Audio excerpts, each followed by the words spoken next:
Hello friends, so in this video we will discuss about the most important topics for prelims 2024 exam.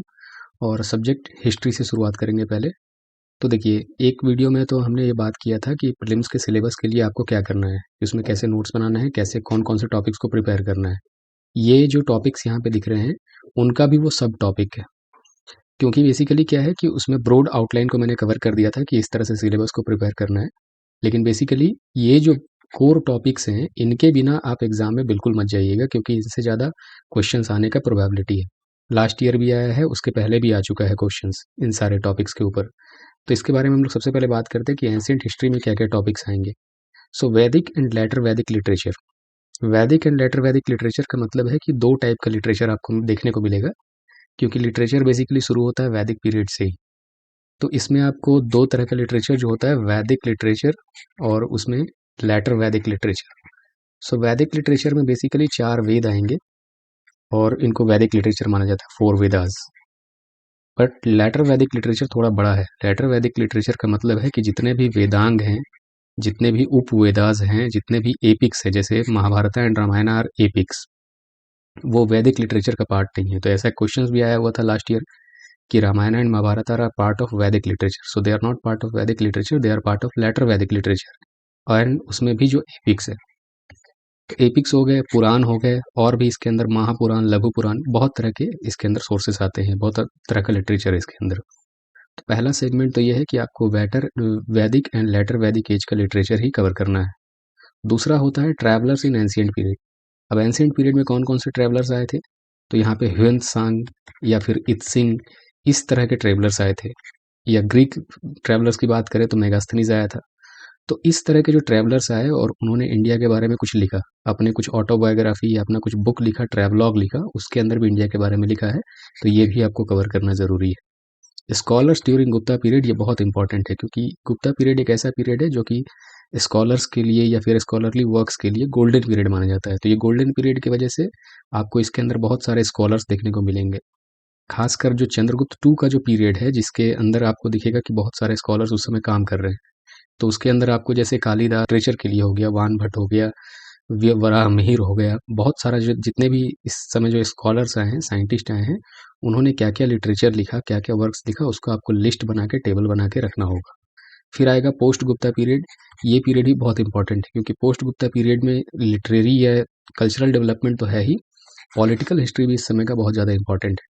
क्योंकि ये वो period है जब India में feudalism आ जाता है और बहुत ज़्यादा फ्रैगमेंटेड पॉलिटिकल सिस्टम देखने को मिलेगा। तो छोटे छोटे किंगडम्स हो जाते हैं, रीजनल किंगडम्स। तो जैसे उसमें आसाम का भी किंगडम है, आसाम में जो भास्कर वर्मन का जो पीरियड है। तो इस पीरियड और जो बंगाल का हिस्ट्री है, वो सब आपको देखना पड़ेगा इस पीरियड में। तो पोस्ट गुप्ता पीरियड भी एक बहुत इंपॉर्टेंट है, खासकर पॉलिटिकल हिस्ट्री उस समय का देखना बहुत ज़रूरी है। तो एंशिएंट हिस्ट्री में ये मेन मेन पॉइंट्स थे, मेन मेन टॉपिक्स। इसको आप बिना कवर किए हुए मत आगे जाएं, क्योंकि इससे कम से कम 4-5 क्वेश्चन बनाने का प्रोबेबिलिटी है। फिर आते हैं मिडाइवल पीरियड में। तो मिडाइवल पीरियड में शुरू करिए दिल्ली सल्तनत से। उसके पीछे भी है मिडाइवल, अर्ली मिडाइवल जिसको कहते हैं, जिसमें आप इंडिया में ट्रिपाटाइट स्ट्रगल होता हुआ दिखेंगे और फॉरेन इन्वेजन्स होता हुआ देखेंगे मोहम्मद गजनी का। तो उसको छोड़ दें अगर, तो political and economic history of Delhi सल्तनत में जो मेजर मेजर रूलर्स हैं, या मेजर मेजर रूलर जैसे इल्तुतमिश हो गया, बलबन हो गया, अलाउद्दीन खिलजी हो गया, मोहम्मद बिन तुगलक हो गया। सो डिफरेंट डायनेस्टीज के जो मेन मेन रूलर्स हैं और उन लोगों ने क्या कुछ रिफॉर्म किया है, उस तरह के, जैसे अलाउद्दीन खिलजी का मार्केट रिफॉर्म्स है, उसी तरह जो मोहम्मद बिन तुगलक आता है उसके बहुत सारे फेल्ड रिफॉर्म्स हैं। क्या क्या रिफॉर्म उसने किया था, करेंसी लेके आया था, नया करेंसी, फिर उस करेंसी को रिकॉल किया उसने, टोकन करेंसी लेके आया, करेंसी को रिकॉल किया। तो ये सारे फैक्ट्स जो हैं बहुत ज़्यादा इंपॉर्टेंट हो जाते हैं। तो पॉलिटिकल हिस्ट्री और इकोनॉमिक हिस्ट्री दोनों देखना ज़रूरी है दिल्ली सल्तनत का। फिर थोड़ा सा आप देखेंगे विजयनगर एंड बहमनी के बारे में, क्योंकि विजयनगर क्या है, कल्चरली बहुत रिच किंगडम है। तो साउथ इंडिया में ये दो किंगडम्स को देखना, बहमनी को अगर थोड़ा छोड़ भी दे तो चलेगा, लेकिन विजयनगर को देखना बहुत ज़्यादा इंपॉर्टेंट है। और उसी समय फॉरेन ट्रेवलर्स बहुत आए हैं विजयनगर में, क्योंकि जब से विजयनगर शुरू हुआ है उसके लगभग 30-40 साल पहले पोर्तुगीज़ पहुंच चुके थे इंडिया के वेस्टर्न कोस्ट पे। तो पोर्तुगीज़ के आने के बाद से ट्रैवलर्स का संख्या बढ़ गया है। तो इसमें और भी ट्रैवलर्स आपको दिखाएंगे, जैसे नूनीज आया इस समय, और भी बहुत सारे ट्रैवलर्स आते गए, निकोलो दी कॉन्टी आया, दुआर्ते बारबोसा आया। तो इस तरह के जो ट्रैवलर्स आए और इन लोगों ने इंडिया के बारे में क्या क्या चीज़ें लिखा, और बेसिकली इंडिया के बारे में बताया। इंडिया के बारे में तो नहीं बताया, लेकिन विजयनगर एम्पायर के बारे में बताया, कृष्ण बहमनीज के बारे में बताया। तो क्या बताया है वो भी इम्पोर्टेंट है, और किस बुक में उसने लिखा है वो भी इम्पोर्टेंट है। तो वो हो गया आपको विजयनगर में। और फॉरेन ट्रैवलर्स जो इस समय मिडाइवल पीरियड में आते हैं, मेनली वो साउथ में ही आएंगे। नॉर्थ तक क्योंकि पहुंचना बहुत मुश्किल था उस समय, क्योंकि सारे जो यूरोपियंस आते थे वो साउथ में शिप से आते थे और नॉर्थ तक पहुंचने में बहुत टाइम लगता था। तो बेसिकली आपको इस पीरियड में साउथ पे ज़्यादा फोकस रखना है आपको मिडाइवल पीरियड में। ये हम 16th सेंचुरी की बात कर रहे हैं, beginning of 16th century. So third हो गया भक्ति मूवमेंट। अब भक्ति मूवमेंट में जितने भी सेंट आए, चाहे वो सगुन सेक्ट के हों या निर्गुण सेक्ट के हों, तो बेसिकली इन लोगों ने क्या लिटरेचर डेवलप किया, इनसे किस तरह का सेक्ट बाहर निकला, वो चीज़ें। जैसे सिखिज़्म बाहर निकल गया गुरु नानक देव से, तो सिखिज़्म में आने के बाद जो आदि ग्रंथ बना, जिसको गुरु अर्जन देव ने कंपाइल किया, गुरुओं का जो वो चीज़ें, तो उसके अंदर क्या क्या चीज़ें हैं। तो बेसिकली लिटरेचर ही इस पीरियड का बहुत ज़्यादा इंपॉर्टेंट है, जो भक्ति मूवमेंट का लिटरेचर है। और भी आएंगे तो political and economic history of Mughals, तो इसको तो छोड़ा नहीं जा सकता, क्योंकि मुगल्स बहुत इंपॉर्टेंट डायनेस्टी है इस समय का। तो इनके पॉलिटिकल हिस्ट्री, इकोनॉमिक हिस्ट्री को थोड़ा आपको समझना होगा।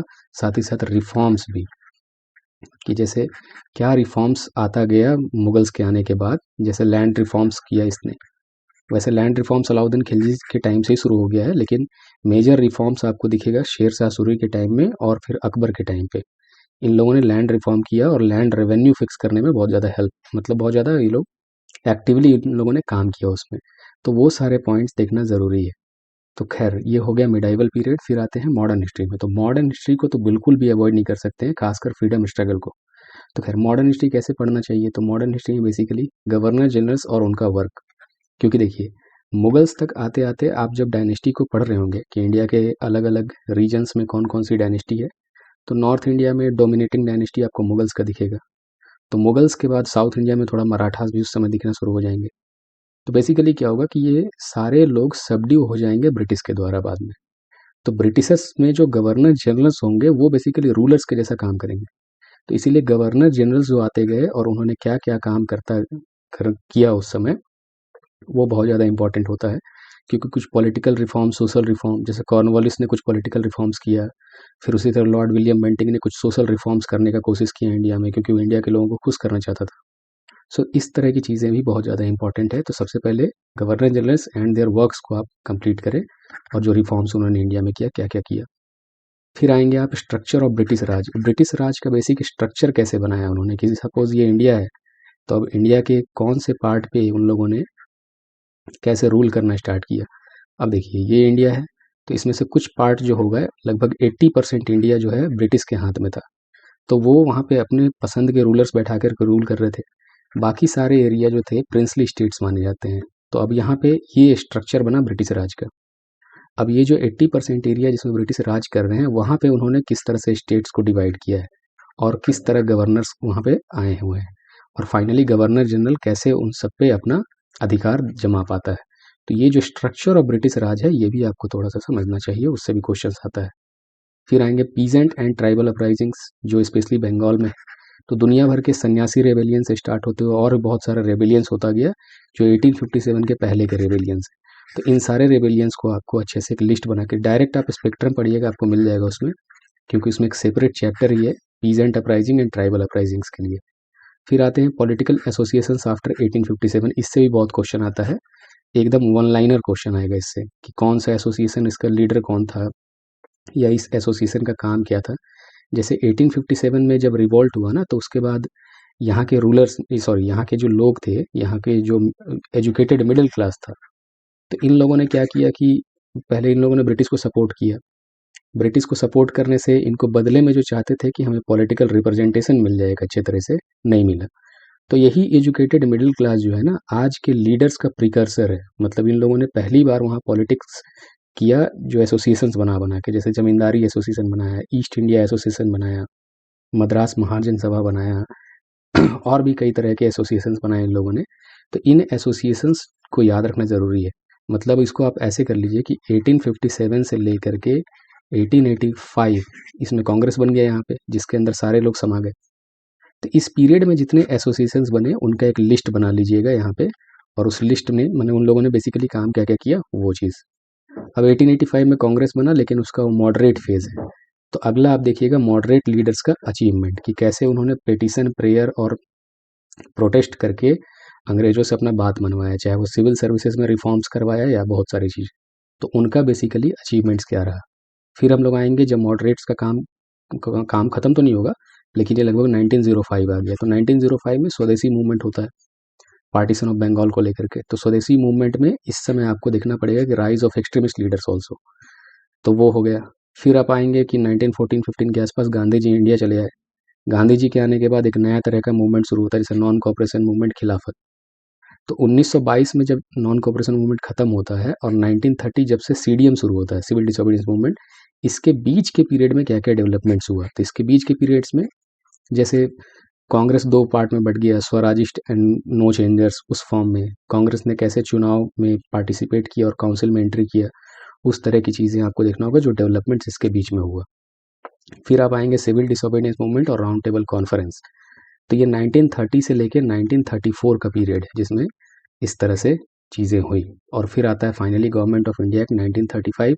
तो इसके मेजर प्रोविजंस आपको देखना होगा कि इसमें कैसे फेडरल स्ट्रक्चर बनता है, कि सेंट्रल गवर्नमेंट का क्या पावर्स होगा, कैसे रूल होगा, स्टेट जो प्रोविंशियल गवर्नमेंट बनेगा उसका क्या रूल्स होगा, क्या किस तरह से वहाँ पे रूलिंग चलेगी, वो सारी चीज़ें। ये बुनियाद ही है बेसिकली आज का जो कॉन्स्टिट्यूशन है ना, उसका ये बेस है गवर्नमेंट ऑफ इंडिया एक्ट 1935, क्योंकि लगभग 250 प्रोविजंस इसी से लिया हुआ है।